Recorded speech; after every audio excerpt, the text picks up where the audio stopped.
with Extreme Collectibles, and I have a question for you. Do you ever have those days where you do something really unexpected? So, buy a statue you didn't mean to, post bail for yourself when you didn't mean to, get married, have a kid, stuff like that. Well, last week was one of those days. I purchased this OG, which stands for Original Gangster. Someone posted this question in a Facebook forum. They're like, what does OG statue mean? And when I first started collecting, I would see people say that shit all the time, and I pretended I knew, but eventually I figured out. OG stands for Original Gangsta. Not like me. I'm not a gangster. But so it basically symbolizes an original statue or an older statue. So if they make a new version of it, the old one's the old G. I wonder what they do when there's more than one version. Like if Sideshow made like 4 Sentinels. O-O-O-G-G. O-O-O. Anyway, let's roll.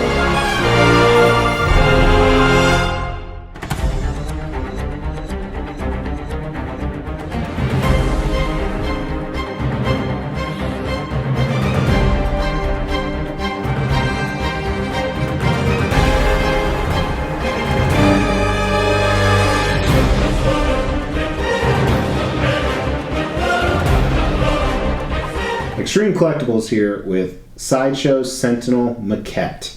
We've talked about the term maquette before, and I actually like that they call this a maquette because in my mind, and it doesn't work for every piece, maquette is a scale you can't realistically do. So the Galactus maquette, which I have, would be similar because I think Galactus and Sentinel are probably similar sizes in my head. Thanos on Throne maquette, maybe. Ultron maquette, or that's a Comiquette. And then there's Comiquettes too, like that Spidey's a Comiquette, I think. And then there's premium formats and quarter scales, and why don't they just call them what they are? But anyway, this is Sideshow's OG. It's their only, so I don't know if it'd be an OG or not. This is, buckle up. It's going to be rough. But this is Sideshow Sentinel Maquette. They made 750 of these. There's no exclusives, no anything like that. There are a switch out we're going to talk about. They retailed for $900 back in the day. Today you generally see them go for $1,200 at a great deal, which is what I got it for, $1,200 shipped, to $2,000, which is kind of on the high end. Bought it from a fellow collector who was selling some stuff. Fantastic experience, as fantastic as a buying experience can be. During shipping, the gods got us. So this back left heel was broken off, as you see here. So a little bit of glue, and you can barely see the seam lines. They're a little more visible, but it is what it is. So I got it. Now I'm good. Let's look at the switch outs. So you have 2 different portraits. This first one is kind of what I call more of a humanized, a person portrait. Maybe they used it so the 30-foot robots wouldn't scare people. And then the other one is more robotic. And we're going to review both of the heads, so we'll come back to that. But pretty easy to assemble, and there is a light up feature, so we're going to kind of talk about that both. First, on the bottom of this, 3 AAA batteries will light up the light up feature right here, which we'll look at better pictures later. And you do have an AC adapter that plugs in the back for that as well, which is how I'm going to do it eventually when all those cases are done. The Sentinel body is one piece. It keys in and then through the power source, so you got to remember that. Then his arms and shoulder pads all connect, and then of course the 2 heads separately connect. So pretty easy to put together. Mine had issues going down. Interesting enough, this is not a production piece, it's not a AP, and it's not a recast. It is a sample, a Marvel sample. So what that means, and someone can correct me if I'm wrong, but it was specifically made to be showcased or designed at one point to show off what the statue is going to look like. So it's not the original prototype from the cast and the master painter, so it's still factory on everything, but could be wrong. As I said, $1,200 shipped, which is a great deal, and maybe he is wrong. He looks like he's leaning. And one of the reasons he looks like he's leaning is some of the concept and design we're going to talk about. But before I forget, let's measure him because he is big. How many times has that been said in the bedroom? He's 15 and a quarter diameter, I think. Yeah, almost 15 and a half diameter. And his height is 29. So just under 30 inches, which is great because where I'm going to put him is he's looking at me. Where I'm going to put him is a 32-inch height-wise. I bought him because, as you guys know, I have a giant quarter scale X-Men. It's in the works. It's some of my favorite pieces. Right now, there's actually only about 12 there, but there's about 15 more coming, 16 more coming. And I was really hesitant to buy this piece for the longest time because I loved it. I never saw it in person, but I saw the pictures, and my mic has not been on. Sorry about that. Is this better? Now it's not as echoey. I could go record all that, but I don't want to. I just saw pictures, but it looked phenomenal, and so, like I said, it was a great deal, and I got it. And I was a little hesitant to get it for the simple reason that the scale is completely off. A lot of my quarter scale X-Men pieces are fighting Sentinels, and then the Sentinel's going to be there, so that's going to be weird, but we're going to see what it looks like, so that's why we're doing this. But very happy to get it, and the box was giant, and it was bigger than, you know, the boxes I use to keep my victims in, so just be prepared for that if you're ever able to pick one of these up. So let us talk about the concept and design, and I'm going to slow down talking. Significantly, I'm going to slow down. I'm slowing down this much. Maybe not that much, but okay. I'm so hyper, and I don't know why. Maybe because I've already filmed 2 other videos. If you watch my stuff religiously, today was the day that I did the live Infinity Studios Wonder Woman live chat. So this probably won't air for weeks later, or months, or could air tomorrow. It won't air tomorrow. But conceptually and design here, first of all, this is a Sentinel. If you don't know what a Sentinel is, I do apologize. A Sentinel is a robotic organism that in the future is going to hunt down all the mutants from Marvel, specifically the X-Men world. Their powers adapt to destroy mutants, and they are one of the biggest enemies of the mutants. They're very popularized in the comics, and especially in the 90s cartoon series. They're in probably 1 in 3 episodes. So this particular guy is sitting on some type of futuristic robotic base. To me, it's almost a factory base, maybe where they made him. Some cool stuff going on down there where Master Mole is. And then looking at him, his pose is really interesting. He's in a see what happens when you speak too fast? You got to be careful. You know, one other thing I noticed, you know, I'm getting old, and I could go up in front of 5,000, I think 5,000 people is the biggest group I've ever spoken in front of, but I could speak in front of them without very many notes either, and the content was good, at least it was good to me. But as I get older, it's harder and harder not only to remember stuff, but to figure out how to get the thoughts in my brain down to my head. So I should film as many reviews as possible while I can, because I don't script these. But he is a museum pose. Museum pose is almost essentially like they're standing there taking a picture. That's what this guy's doing. But he has a little bit of action to him. As you see, he's kind of walking. He's taking a walk. He's walking like a man. I just saw Jersey Boys recently for the second time because it's awesome. But he's walking like a man. So in the future, he's searching out mutants. He's got 2 hands here. One, maybe he's lighting up his light up feature, which actually, let's throw a picture of that up there right now. Walk-in, maybe he's searching for mutants, using that as a flashlight because robots wouldn't need flashlights, but somehow they always use them in movies, which is weird.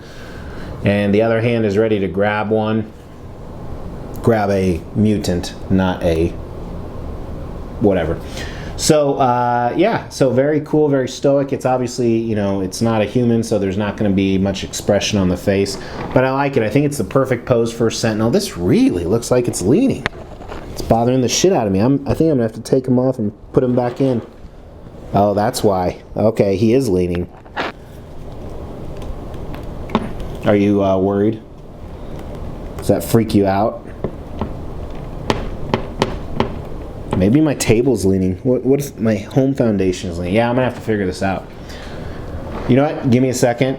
We're gonna cut off here and then come back. And when we come back, we're gonna talk about paint and sculpt. But I gotta fix this because it's just driving me nuts. He looks like this. Like if you'd be watching the video, I'd be like this the whole time. So pause it. Okay, we're back, and he's still leaning.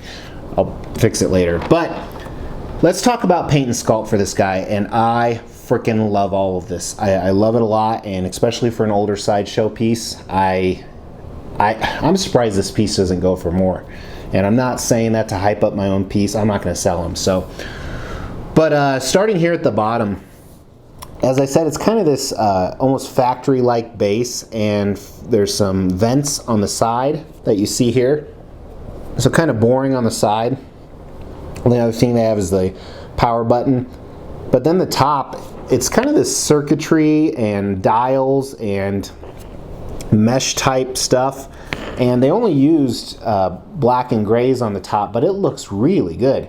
I like, it really ties into the concept, and it's basic, but it looks good. Reminds me a lot of the Galactus Maquette base. It doesn't look like the Galactus Maquette base, but it kind of gives off that same satisfaction. It's simplistic, but it makes it goes with the statue very well. Then starting at not his boots, but below his knees, the legs, they have that blue color. So Sentinels are traditionally the blue and purple, depending on, you know, the rendering of them. Different parts are purple and blue. First, I want to look at the paint here.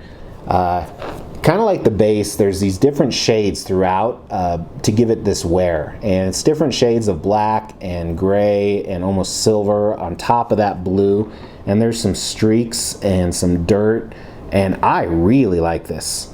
I like it more conceptually better than the execution. Some of the execution looks a little corny, but there's even some golds in here. And it goes along great with the sculpt of the circuitry and metal armor that it has around it. And then even see in the back here, you can see almost like some pumps and pistons and coils and really cool stuff like that.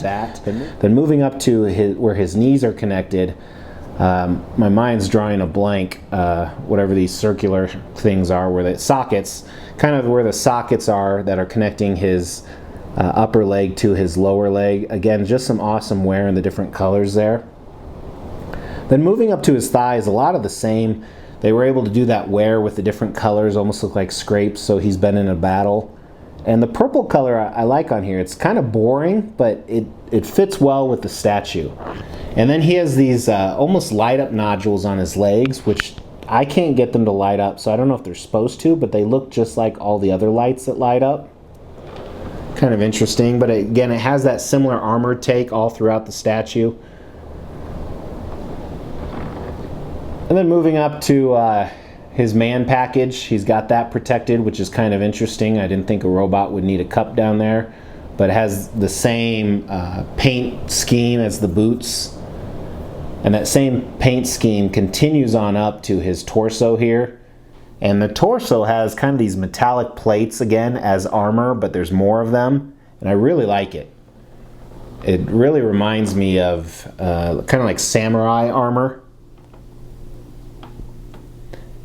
And then that's just on the front there, the bottom of the front. I want to move to the back, because on the back you can see, not only can you see a lot more circuitry right here, but then you see his thrusters that make him fly, and these look awesome. There's a little jetpack and a wire coming out.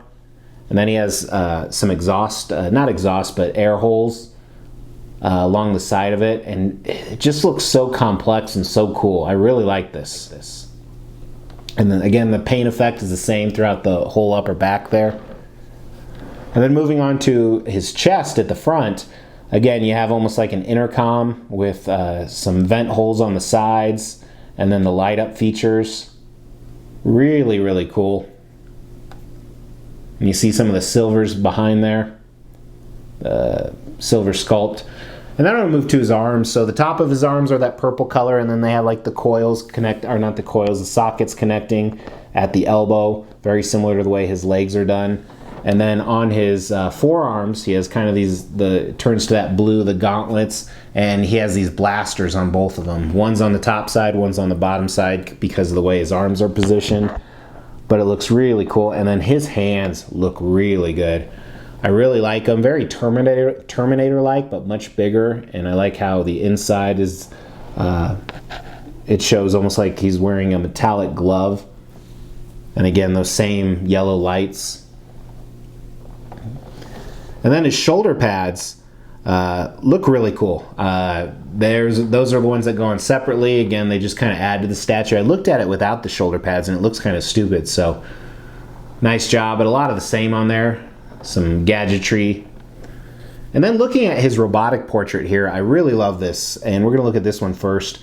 So, very true to a Sentinel to me. And I like how you can almost see the wires running along his face, and I like the paint application that they used on his face. The flesh tones mixed a little bit with some really light flesh tones, like some pinks.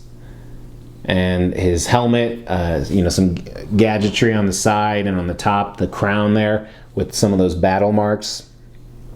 And then here, let's do a side by side with the more humanized portrait. As you see, it's not just the portrait in the middle that's different, where it actually has a true nose and a true mouth, but it's the same flesh tones. But as you see, the helmet's a little bit different. So the crown, as I call it, has more kind of round parts to it, and then the square on the top is much bigger. So definitely quite a bit different. And one other thing I kind of forgot to talk about, the head. It moves. Yeah. So it's on a ball, which is kind of neat. So awesome piece, man. I've never watched a review of this, but I'm sure there's tons of great ones out there. So I don't know if anybody will watch this. If you're watching this and wondering, is it just me? It is. It's just doing me right now.